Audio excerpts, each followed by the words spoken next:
The art world is well known for its hyperbole and the extravagant claims of both art dealers and artists. But in the case of the Chinese ink painter Liu Dan, I think there is a general consensus that he is the supreme master in the field of the new ink art. The early conoscenti of ink painting and calligraphy were the literati, the gentlemen scholars of the past, whose gatherings in elegant pavilions were dedicated to the art of living and connoisseurship. This heritage generated a certain lofty detachment from material concerns, and in particular the judgment of the outside world, and released the contemporary ink artist from the pressure to perform for the new art world consumer. In the case of Liu Dan, in addition to his indifference to the siren calls of the art market, there is not a more cultivated painter alive, and it would be hard to think of one whose erudition was more exactly placed at the disposal of that moral core which is at the heart of Chinese culture. I refer to the moral core of Chinese culture because the fundamental ethos of the scholar-gentleman elite in China is one of harmony, whether it pertains to the structure of society as a whole or to the individual's alignment with the rhythms of the universe.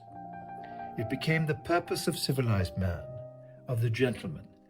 to contribute to the coherent ordering society and to develop their own humanity by cultivating a rich inner life. Liu Dan is now 68 years old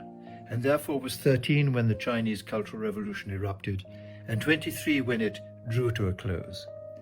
Because his ancestors were part of the scholar official elite,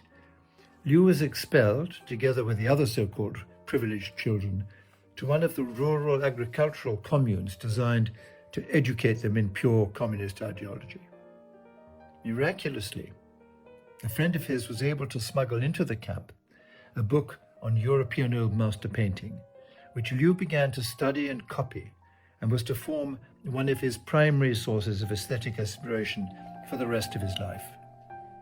Meantime, despite the harsh privations of his peasant existence, he managed to continue to study the Confucian classics, poetry, philosophy, brush painting, and calligraphy,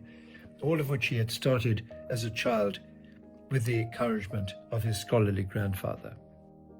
In 1978, he was accepted at the Jiangsu Academy of Chinese Painting in Hangzhou, where he studied until 1981, recognized already as an emerging star. It was in that year that he met the American scholar who was to become his wife, and shortly after the wedding, they both moved to Honolulu.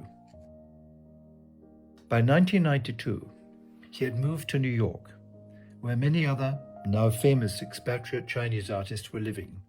and it was to be over the next 14 years that he consolidated the reputation he had begun to acquire in Hawaii. Museums and private collectors began to collect his works, and his immaculate, elegant dress coat and signature silver ponytail cut a fashionable dash at the many American institutions that gave him exhibitions. However, thanks to the relaxation of official cultural restraints at the time in China, Liu Dan was able to return to Beijing in 2006, a return to his roots and to where he felt that his possibilities of pictorial development were likely to be the most fertile. The paintings in this video are all either from his period in New York or since he returned to China.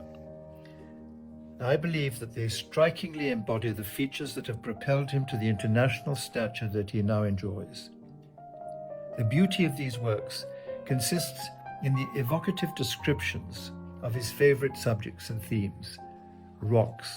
and flowers and trees, and the abundance of nature. His images try to slow the eye, asking us for a moment to abandon our restless scanning and to give full weight to the exquisitely subtle depictions of his beloved subject. And when we can really look at these paintings and are able to observe his brush in this video delicately bring forth life from his glorious peony, we are exposed to visible music, the art of the brush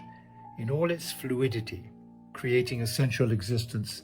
that no reproduction can ever adequately convey. So as we have seen, Liu Dan is deeply respectful of the Chinese classical canon and its aesthetic and moral imperatives. But he has also spent years in the company of the Renaissance old masters. So just as Cézanne, Picasso and Braque absorbed the lessons of their old masters to create their revolutionary pictorial language of the early 20th century, Liu Dan uniquely has drawn from both traditions in order to formulate his art, which encompasses the historical past to make unforgettable works that make sense of the present.